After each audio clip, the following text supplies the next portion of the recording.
question? Yeah, just wanted to ask Michael, was there any mention on the aircrafts about regeneration? Yeah.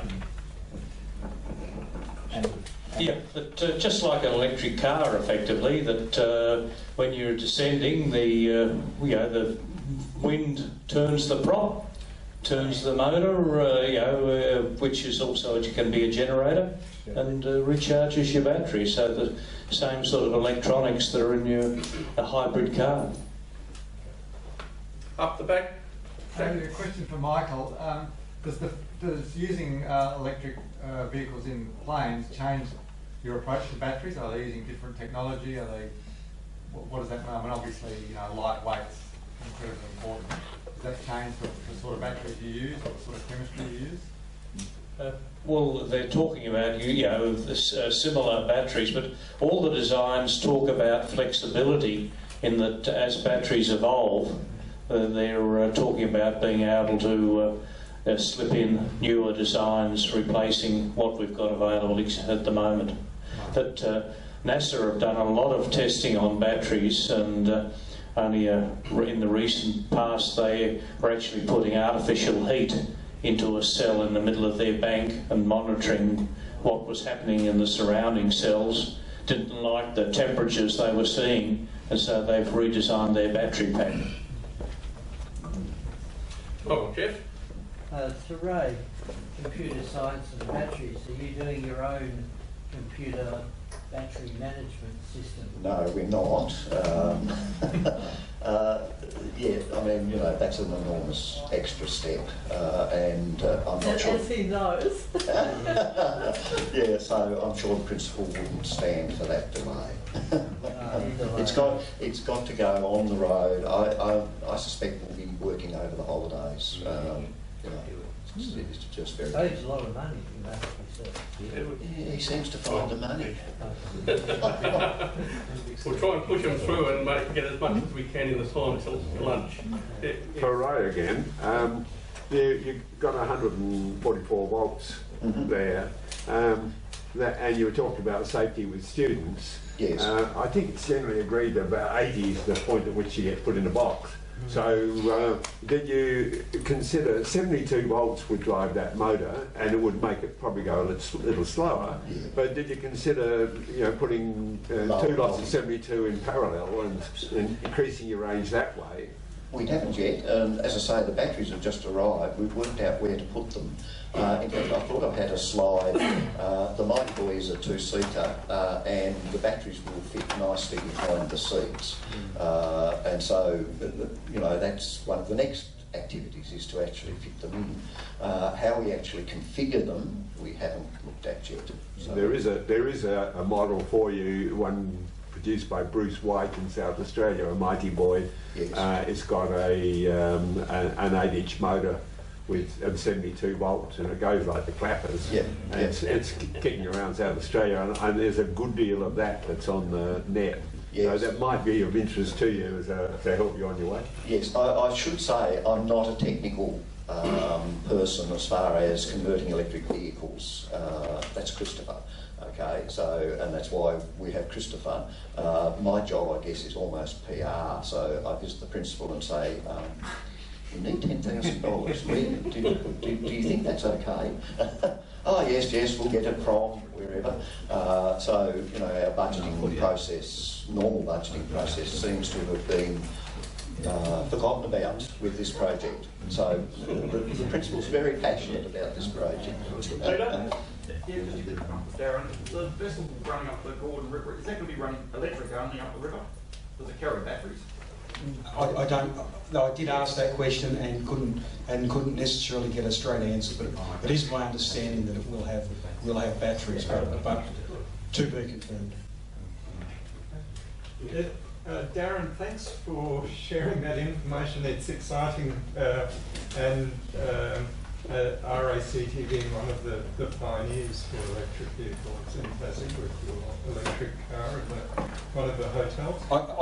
I actually was driving an electric vehicle, a Daihatsu, converted with RACT and Aurora in the late 90s, last century. I was driving it to and from work, and I lived about 20 k's, 16 to 20 k's from the office.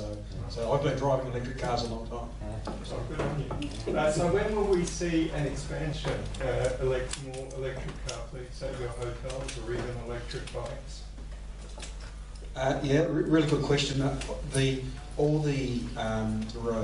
say the remote properties, the Freycinet, Cradle and Strawn Village all currently have Tesla chargers there.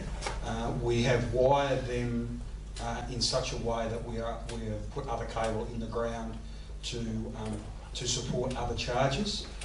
We have a major issue at Freycinet around the quality of, we're at the end of the line, and the quality of the electricity, and at a Tesla charge rate we can only get about 40 kilometres an hour charge rate, whereas the other two will do 90 plus. So Freycinet are restricted. But look, I talked about in my other presentation in the room about the government being quite immature in its policy to electric vehicle and charging and that sort of thing. I'd say we're in the same boat.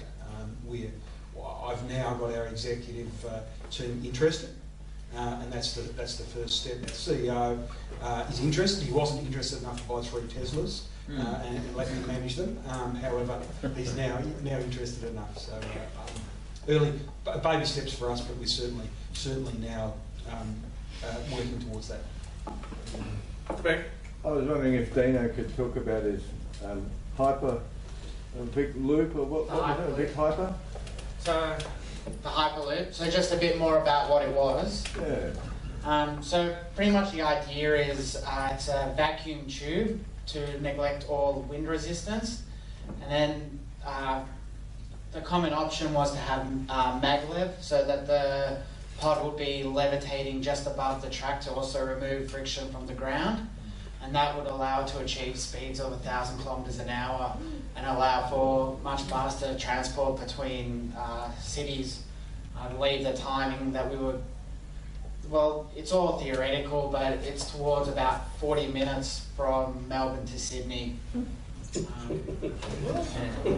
But and the other thing is you can regenerate the power on the way back, so you hardly use any. Go downhill. No, when it's slowing down, you get it all back with linear induction motor. It was actually just a few of us students running, holding our breath, pushing through the vacuum.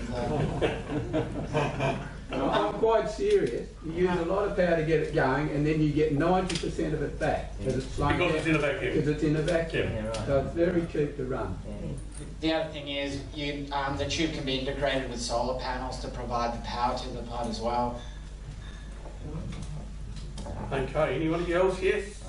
Enough of boys and their toys. May I please congratulate the RACT for your gentle, slow impact. Yep. I want to know when you will be able to talk about this, because where that is being built at the moment, I have a concern about the protection of rivers on the banks of the Burn, and I'm not the only one. One place where you can see what a catamaran ferry does to the environment is to have cuppa at that nice restaurant at the entrance to Prince of Wales Bay in York people. And you'll see how the gull wash comes into that narrow opening and amplifies and is in fact eroding the middens, which we now, with the new legislation about Aboriginal heritage, are obliged to protect, even though this is no longer an excuse. So, when there are some people I know who would love to hear what we're doing. Pity we haven't got politicians in the room still, isn't there? No, it's more. Yeah. You talk about this and go to RACT in your manufacturer and find out the technological changes, the valve design changes, and the speeds, what you've actually done to preserve the banks of the Gordon. But thank you for doing it. Thank you for even thinking of doing it. Okay, how are we going? Is there anybody else with questions? Yes? Yeah, I have one for Darren. Do you know if the electric motors actually drive the same propellers Yes, That's the diesel. yes, sir. Yes, that's why the ZF transmissions have a power take-in. It's an electric motor into the side of the ZF transmission, and it runs through the same prop shafts.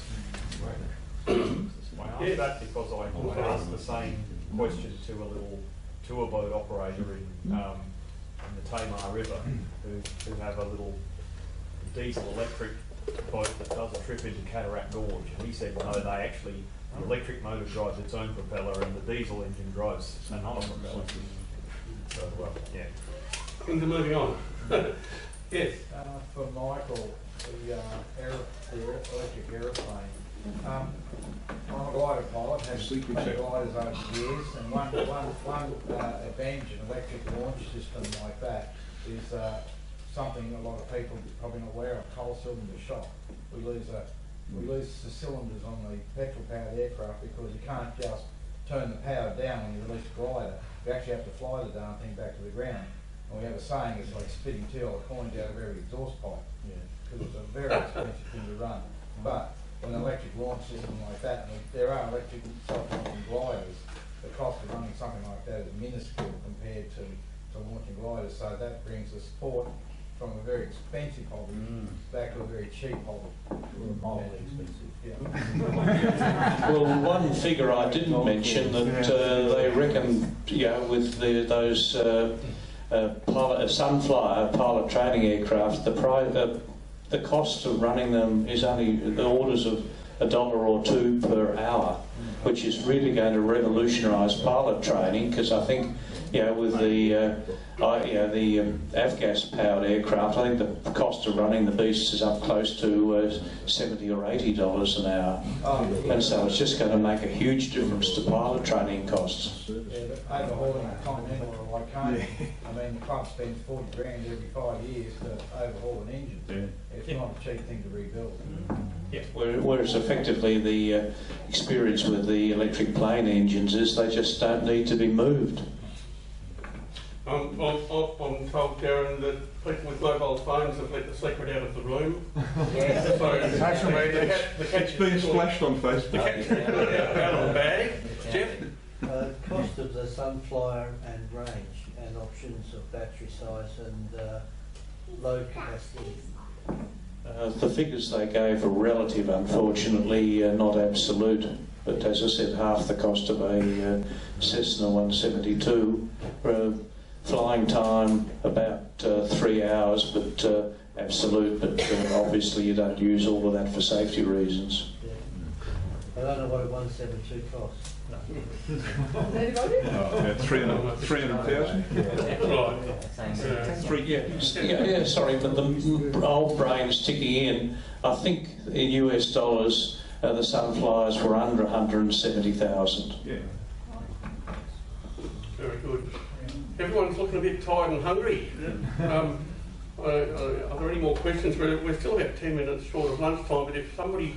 The only thing that I'd like to suggest would be the congestion issue with Hobart would actually, like the high-speed train from Kingston to Hobart is something I've thought about for a long time, in a vacuum tube in fact, so there's no outside influences to the actual transportation. I think it'd be a great way to get people up from Kingston to Hobart, which is growing more and more as an issue with traffic daily. You get the queue right to the top of Mount Nelson sometimes. So wouldn't it be great to have a population base to be able to afford something like that? I would vote for it. Okay, talk about Parliament. Yes, sir. I've got a quick question for Michael.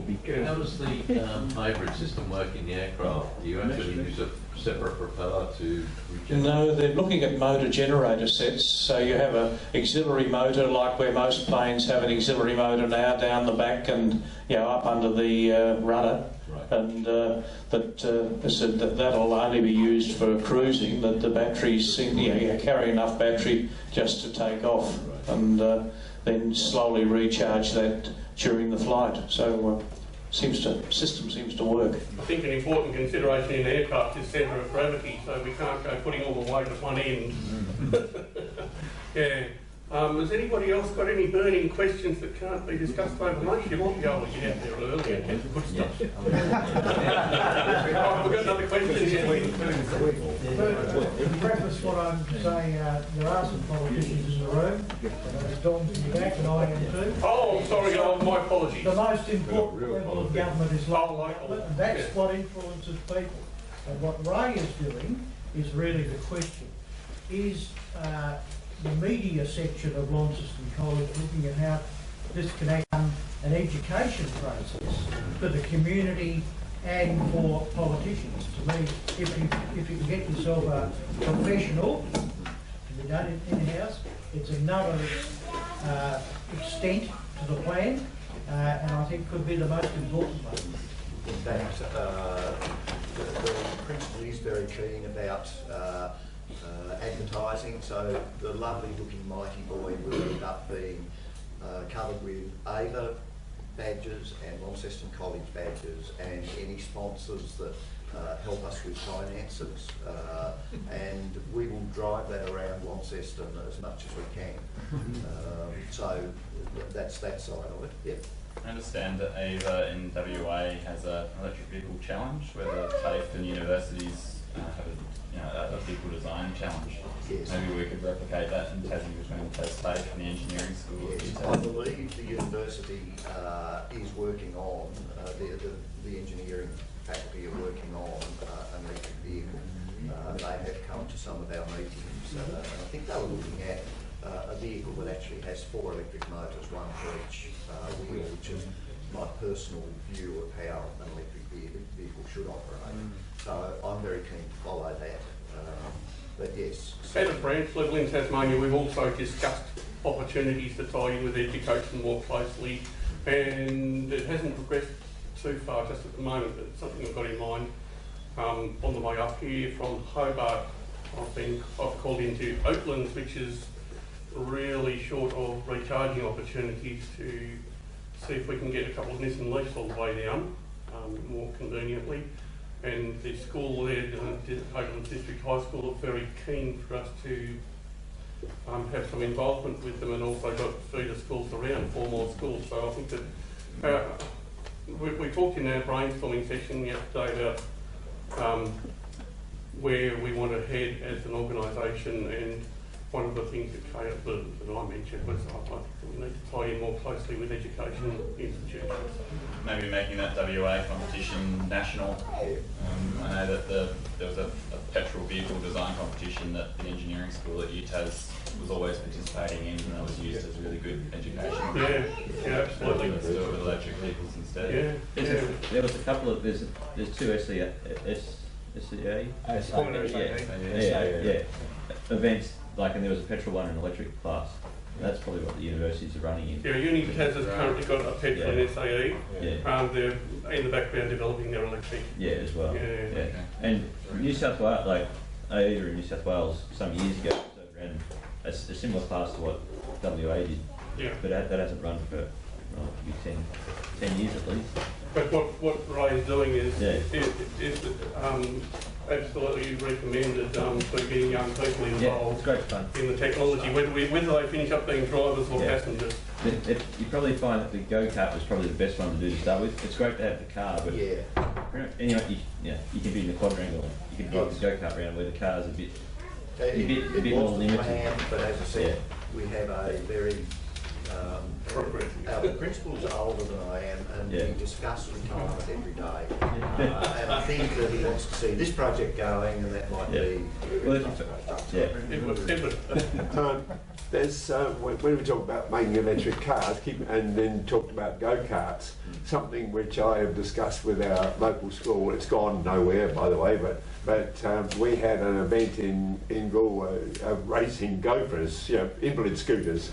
Now, an invalid scooter is a small electric car, and it has all the ingredients there. You can beef up the voltage, you can play with the electronics, and they'll do 110 kilometres an hour. The thing is that you can build a Formula 1 gopher which is race-worthy and quite fearsome enough with change out of $2,000. Now, if you want to get into playing with electric vehicles and learning about them, that is a pretty good way to go. Yeah. And it's all available to event too. This is an unabashed plug. An unabashed plug for people from interstate going back through Melbourne. In one of the inner western suburbs of Ravenhall, there is indoor electric go-kart track, and it's easily accessible, a big car park. I love the place, I go there every time I'm in Melbourne. And they would blow to the weeds a petrol go-kart, it's awesome. Are they battery or they got the battery? Yeah, the battery. They've got 40 cars and 40 charge stations. They charge 15 minutes, race at 10. I remember the one for the electric floor and the mesh on the roof. I got 2 points. One on that place, high voltage carts. Yes, absolutely awesome. And they're one of the sponsors for the Melbourne Electric Vehicle Oh, they are. Show, which I'll have a chance to mention Yes. later. Also, on the students and racing, the RACT in Victoria has the Energy Breakthrough, which is a fabulous event where students build up a car, sort of velomobile usually, and they're really moving towards electric. But funny enough, this year they've just introduced a 250 watt limit, as in max power output limit, not even continuous. Yeah. The people running it have no idea what they're talking about. But yeah, quite interesting as an aside. It's all insurance issues for schools and children, isn't But it? electric bikes are allowed to run at higher than 250 watts. That's just their rated continuous output. Yeah, So you need to understand the law to actually interpret it. But it's difficult legal territory. Just on that note too, Australia's got 250 watt max, I think, for bikes, and the rest of the world's got different ones again. Like I think Canada and some of these other places are 1,000 watts and all sorts of things like this. So it's probably touching the legality of Australian electric assisted vehicles. We've actually just copied the EU regulation. Oh, is that what they've got? 250 watts if the powers of attorney. That's maximum. Okay, somebody just paid for my dinner. I think that's a good time to make a break and have some lunch. Thank you very much, everybody.